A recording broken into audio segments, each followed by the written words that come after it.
और दिल्ली की जीत पर पीएम मोदी का बड़ा बयान, विकास जीता है, सुशासन जीता है। पीएम ने कहा, दिल्ली के अपने सभी भाई बहनों को ऐतिहासिक जीत दिलाने के लिए मेरा वंदन और अभिनंदन। आपने जो भरपूर आशीर्वाद और स्नेह दिया उसके लिए आप सभी का हृदय से बहुत बहुत आभार। दिल्ली के चौतरफा विकास और यहाँ के लोगों का जीवन उत्तम बनाने के लिए हम कोई कोर कसर नहीं छोड़ेंगे, ये हमारी गारंटी है। इसके साथ ही हम ये भी सुनिश्चित करेंगे कि विकसित भारत के निर्माण में दिल्ली की अहम भूमिका हो सके।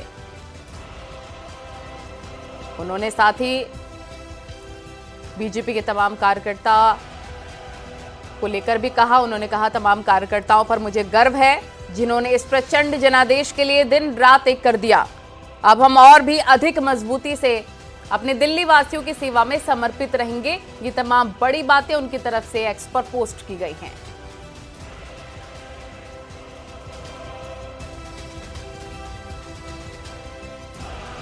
तो दिल्ली की जीत पर प्रधानमंत्री नरेंद्र मोदी ने क्या कहा है, ये हमने आपको बताया।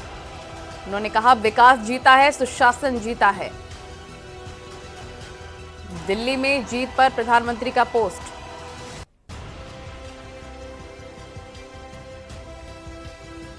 उन्होंने दिल्ली के अपने सभी भाई बहनों को ऐतिहासिक जीत दिलाने के लिए वंदन अभिनंदन किया है। उन्होंने कहा, आपने जो भरपूर आशीर्वाद और स्नेह दिया उसके लिए आप सभी का हृदय से बहुत बहुत आभार।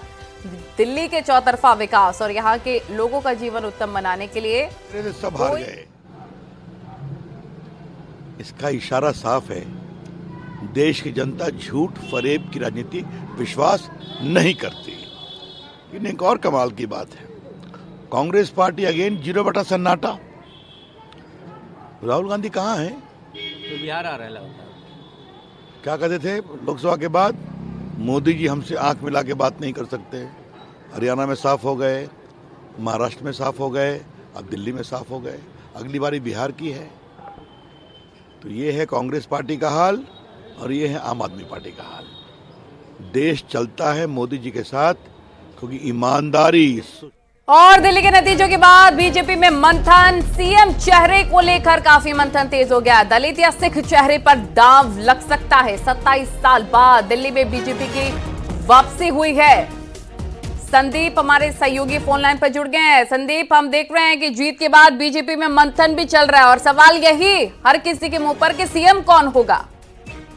बिल्कुल, बीजेपी हमेशा चौंकाने वाला फैसला लेती है। 27 साल बाद देश की राजधानी दिल्ली में भारतीय जनता पार्टी सरकार बनाने जा रही है। ऐसे में फैसला भी चौंकाने वाला हो सकता है। राजनीतिक विश्लेषकों की माने या न्यूज 18 के सोर्सों की माने तो सिख और दलित चेहरे पर भी बीजेपी में मंथन चल रहा है।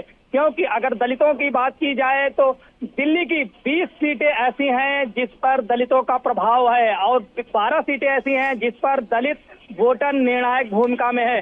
वहीं भारतीय जनता पार्टी को एक लंबे अरसे से सिख नेता के भी राष्ट्रीय लेवल पर एक डिमांड थी कि एक पार्टी के पास ऐसा सिख नेता होना चाहिए कि जिससे देश में संदेश जाए तो सिखों को भी साथ सकती है। इसलिए सिख चेहरे पर भी मंथन चल रहा है। इसमें आरएसएस के लोगों की भी मशवरा ली जाएगी और भारतीय जनता पार्टी की जल्द ही विधायक दल की मीटिंग बुलाई जाएगी जिसमें नेता चुना जा सकता है। ये अहम खबर है। मंथन चल रहा है, तमाम नामों पे मंथन है, लेकिन इस बीच जो मंथन चल रहा है उसके बीच में दलित और सिख चेहरे को लेकर भी मंथन किया जा रहा है। ये आगे तय होगा कि आखिरकार पार्टी की सहमति किस चेहरे पे बनती है, किस वर्ग के नेता को पार्टी आगे लाती है। क्योंकि देश की राजधानी दिल्ली है और यहाँ का सीएम पूरे देश में मैसेज देगा किस वर्ग का भारतीय जनता पार्टी सीएम यहाँ पे चुनती है, ये पूरे देश में संदेश जाएगा। इसको लेके बहुत ही सधी रणनीति अपनाई जा रही है क्योंकि नवजोत सिंह सिद्धू के जाने के बाद भारतीय जनता पार्टी के बाद कोई ऐसा बड़ा चेहरा नहीं आया व्यापक तौर पे जो कि पूरा देशव्यापी संदेश दे सके सिखों के लिए। तो ऐसे में सिख नाम पर भी मंथन चल रहा है और दलित चेहरे पर भी मंथन किया जा रहा है। तो भारतीय जनता पार्टी चौंकाने वाले फैसले लेती है, जैसा कि उसको जाना जाता है कि उसकी रणनीति अंतिम समय पर खुलकर सामने आती है और चौंकाने वाला एक नाम सामने आता है, चौंकाने वाले फैसले सामने आते हैं। तो दिल्ली को लेकर भी चौंकाने वाला फैसला भारतीय जनता पार्टी ले सकती है। बिल्कुल संदीप, अब ये देखिए आम आदमी पार्टी के जितने भी बड़े दिग्गज थे वो अपनी सीट से हार गए। अरविंद केजरीवाल, मनीष सिसोदिया जंगपुरा सीट से हार गए और आतिशी कालका सीट से चुनाव जीत गई। लेकिन यहां पर ये देखने वाली बात है कि बीजेपी अभी जीत के बाद जश्न तो मनाने वाली बात ठीक है, लेकिन शांति से बैठने वाली नहीं है। लगातार अब मंथन चलेगा, बैठकें चलेंगी। अब अभी से ही एक्टिव मोड नजर आ रहा है बीजेपी का।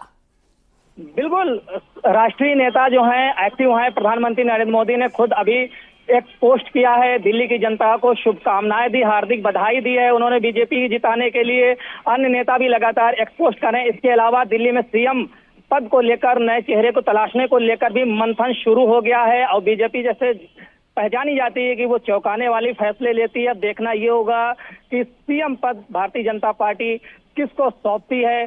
जल्द ही विधायक दल की मीटिंग होगी जिसमें नाम तय होगा। आला पदाधिकारी जो है भारतीय जनता पार्टी के इस पे मंथन कर रहे हैं। इसमें खासकर सामाजिक स्तर भी देखा जाएगा कि किससे सामाजिक वर्ग को साधा जा सकता है। इस पे विशेष फोकस है, कैसे देश की राजधानी दिल्ली से पूरे देश में मैसेज दिया जा सके। जिस तरीके से संविधान और दलित पिछड़ा वर्ग का विपक्ष मसला उठाते थे, तो पिछड़े के कई सीएम हो चुके हैं, लेकिन यहाँ पर दलित और सिख को लेकर भी मंथन चल रहा है। ये खास बात है कि इन नामों पर भी विचार चल रहा है, लेकिन क्या फैसला होता है ये आने वाला वक्त ही बताएगा। इसलिए न्यूज़ 18 को ये चर्चा सामने आई कि सिख और दलित पर भी मंथन चल रहा है। तो ये नई अपडेट है, आगे क्या फैसला लेती है भारतीय जनता पार्टी के विधायक दल का मंडल जो बैठेगा उसमें निर्णय होगा। हालांकि आला पदाधिकारी हैं, उनके बीच लगातार मंथन चल रहा है। चेहरों को लेकर लगातार रणनीति बनाई जा रही है किससे कि सामाजिक समीकरण भी साधे जा सके और दिल्ली में सुशासन का संदेश भी दिया जा सके। साथ ही जिन भारतीय जनता पार्टी ने जो वादे किए हैं, कमिटमेंट किए हैं, उसको भी पूरा किया जा सके।